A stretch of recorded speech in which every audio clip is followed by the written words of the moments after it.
Hi guys, welcome to Sakshi story world.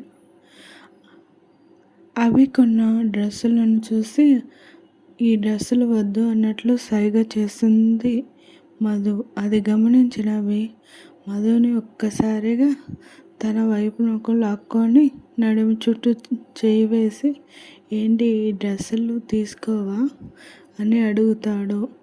అప్పుడు మధు వద్దన్నట్టు తల ఊపుతుంది.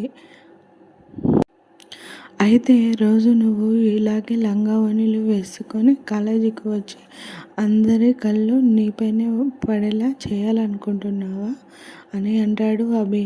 మధు ఆ మాట వినగానే షాక్ అయిపోతుంది. సరే అయితే నీ ఇష్టం అని డ్రెస్సెస్ కవర్లను అందుకోవాలన్నట్లు చూస్తాడు. ఆ మాట వినగానే మధు చుట్టూ చూసి ఎవరూ లేకపోవడంతో అమ్మయ్య అని ఊపిరి పీల్చుకొని అవి ఇచ్చిన డ్రెస్సుల కవర్లను అతని చేతుల్లో నుంచి తీసుకుంటుంది.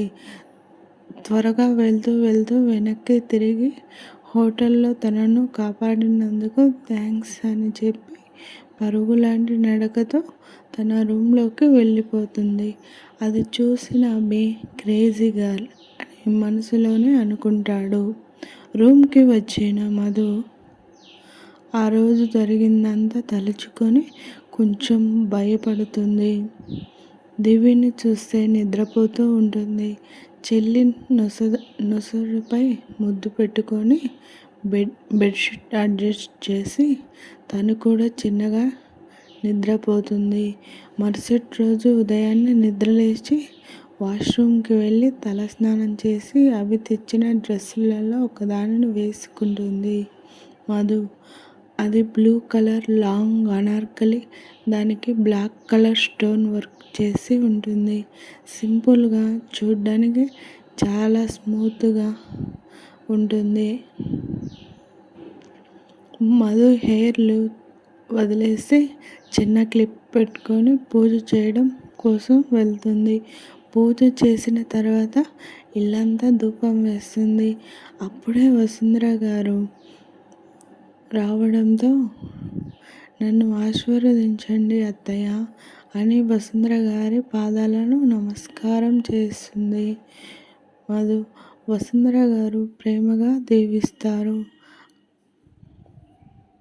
అత్తయ్య ఈరోజే కదా కాలేజీకి వెళ్ళేది, కొంచెం భయంగా ఉంది అత్తయ్య అని అంటుంది మధు. భయం ఎందుకురా, నీతో పాటు అవి అఖిల్ అంజలి ఉంటారు కదా, భయపడకు అని వసుంధర గారు అంటారు. వసుంధర గారు వంట చేస్తుంటే వసుంధర గారికి హెల్ప్ చేస్తుంది మధు. ఇక అందరూ రెడీ అయ్యి ఒక్కొక్కరుగా వస్తుంటారు. డైనింగ్ టేబుల్పై టిఫిన్ రెడీగా ఉండటం వలన అందరూ ఇష్టంగా తింటారు. ఆ తర్వాత అభి, అఖిల్, మధు, దివి, సంధ్య, భవ్య కూడా అందరికీ కాలేజీకి కారులో బయలుదేరుతారు. ఆర్వి ఇంజనీరింగ్ కాలేజ్ లోపలికి మీరు వెళ్ళండి, మేము కార్ పార్కింగ్ చేసి వస్తామని చెప్తారు. సంధ్య, భవ్య వీరిని పట్టించుకోకుండా వాళ్ళే వెళ్ళిపోతారు. మధు, దివి, అంజలిక పదండి మనం క్లాస్ రూమ్కి వెళ్దామని కాలేజీలోకి ఎంటర్ అవుతారు. అక్కడ కొంతమంది సీనియర్స్ జూనియర్స్ని ర్యాగింగ్ చేస్తూ ఉంటారు. వారిని చూసి మధు, దివి భయపడుతుంటే అంజలి, మీరు మా వెనక నిల్చోండి, ఇక్కడ సీనియర్స్ వాళ్ళ పేర్లు చెప్తే మనల్ని ఏమీ అనరు అని అంటుంది. ఆ మాట విని కొంచెం ధైర్యం తెచ్చుకొని ముందుకు వెళ్తారు. వాళ్ళలో అబ్బాయిలు అమ్మాయిలు ఇద్దరూ ఉంటారు. వాళ్ళలో ఒక అబ్బాయి వస్తున్న మధును చూసి, అటు చూడండిరా, అమ్మాయి ఎంత అందంగా ఉందో, ఎలాగైనా తనని లవ్ ప్రపోజల్ చెప్పించుకోవాలి అని వారిని ఇటు రమ్మని పిలుస్తాడు. వారు భయంతో అతని దగ్గరకు వస్తారు. నీ పేరేంటి అని అడుగుతాడు. అంజలి అని నోరు తెరిచి చెప్పేలోపు నువ్వు కాదు, నీ పక్కన ఉన్న ఆమెను అని అన్నాడు. అది విన్న మధు కొంచెం తడబడుతూ నా పేరు మధు సార్ అని చెబుతుంది. చూడు మధు, నువ్వు లవ్ చేసినట్లు చెప్పాలి, లేదంటే నువ్వు కాలేజీకి వస్తావు కానీ క్లాస్ రూమ్లో క్లాసులు వినలేవు అని బెదిరిస్తాడు. ఆ మాట విన్న మధు కంగారు పడుతూ ఎవరిని సార్ అని అడుగుతుంది. ఇక్కడ ఉన్న వాళ్ళందరిలో ఒకరికి ప్రపోజ్ చేయాలి అని చెబుతాడు. చేయకపోతే ఏం జరుగుతుందో తెలుసుగా అని అంటాడు. అది విన్న మధు భయంతో ఇక తప్పదు అనుకొని కళ్ళు మూసుకొని నేను నిన్ను ప్రేమిస్తున్నాను అని అంటుంది. అప్పుడే అక్కడికి ఒక అద్భుతం జరుగుతుంది. మధుకి ఎదురుగా వచ్చిన అభి ఆ మాట వినగానే మధుని చూస్తాడు. మధు కళ్ళు మూసుకొని ఉండటంతో కళ్ళమ్మటి నీళ్లు కారిపోతూ ఉంటాయి. మధు చిన్నగా కళ్ళు తెరిచి ఎదురుగా ఉన్న అభిని చూస్తుంది. దేవి మధుని చూసి అక్కడికి వచ్చి హగ్ చేసుకుంటుంది. వాళ్ళని చూసిన అభి అంజలి అని గట్టిగా పిలుస్తాడు. అంజలి వచ్చి అన్నయ్య అని అంటుంది. మీరు క్లాస్కి వెళ్ళండి అని చెబుతాడు. అభి సరే సరే అని మధు దేవిలను తీసుకొని వెళ్తుంది. అంజలి వాళ్ళు వెళ్ళిన తర్వాత ర్యాగింగ్ చేసే వారి వైపు చూస్తాడు అభి. అది చూసి అసలు ఎవరు అమ్మాయిని ఏడిపించింది అని అడుగుతాడు. అందరూ ఒక అబ్బాయి వైపు వేలు పెట్టి చూపిస్తారు. అభి అతనిని చూసి అజయ్, ఎన్నిసార్లు చెప్పాలి, ర్యాగింగ్ అంటే ఒక లిమిట్ ఉండాలి, హద్దులు మీరకూడదు అని అంటాడు. ఆ మాట విన్న అజయ్ అందరూ వేరు తాను వేరు అన్నట్లు చెప్తాడు. పైగా ఆమె చూడడానికి చాలా అందంగా ఉంది, ఎలాగైనా ప్రపోజ్ చేయించుకోవాలి అని అనుకున్నాను, ఇంతలోనే నువ్వు వచ్చావు అని అంటాడు. అజయ్ ఆ మాట విన్న అభి పిడికిలి బిగించి తన వైపు చూసిన తనతో ఏదైనా చేయాలని చూసిన అభి విశ్వరూపం చూస్తావు అని అంటాడు. నువ్వు ఎన్ని చెప్పినా అది నా నుంచి తప్పించుకోలేదు అని అంటాడు అజయ్. ఆ మాట వినగానే అభి పిడికిలి గట్టిగా బిగించి అజయ్ కడుపులో ఒక గుద్దుతాడు. అప్పుడే అక్కడికి వచ్చిన అభి ఫ్రెండ్ వికాస్ అభిని దూరం తీసుకుపోతాడు.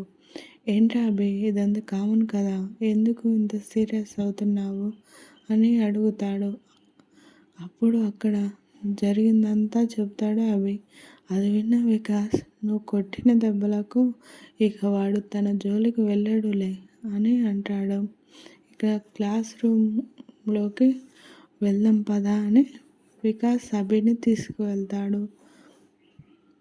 ఇటు మధు, అంజలి, దివి ముగ్గురు క్లాసుకు వెళ్తారు. అందరూ వారి వైపే చూస్తుంటారు. అందులో సంధ్య, భవ్య కూడా ఉంటారు. వారిని చూసి లో క్లాస్ పీపుల్స్ అని మనసులోనే అనుకుంటారు.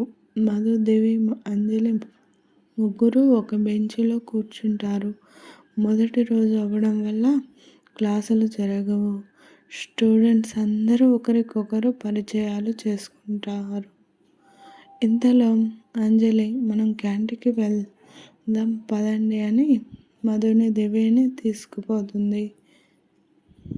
చెప్పండి మనం ఏం తిందాం అని అంజలి అడుగుతుంది. మధు ఉండి మనం లంచ్ బాక్స్ తెచ్చుకున్నాం కదా అంటుంది.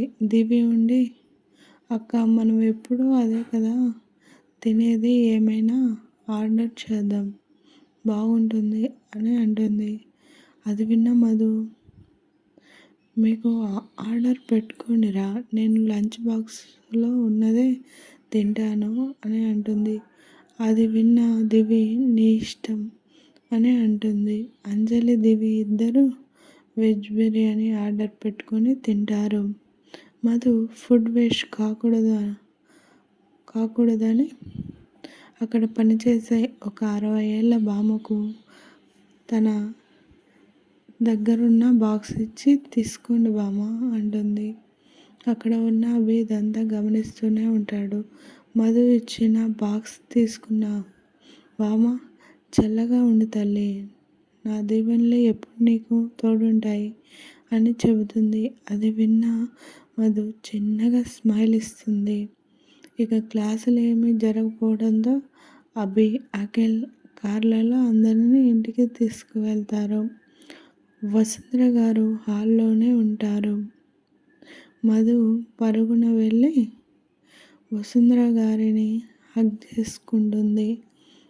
ఏమైంది మధు అని వసుంధర గారు అడుగుతారు. ఏమీ లేదు అత్తయ్య, నాన్నగారు గుర్తుకు వచ్చారు అని వసుంధర గారికి చెబుతుంది. పిచ్చి పిల్ల అని ఆప్యాయంగా దగ్గరికి తీసుకుంటారు వసుంధర గారు. Thanks for watching. Like, share and subscribe for my YouTube channel.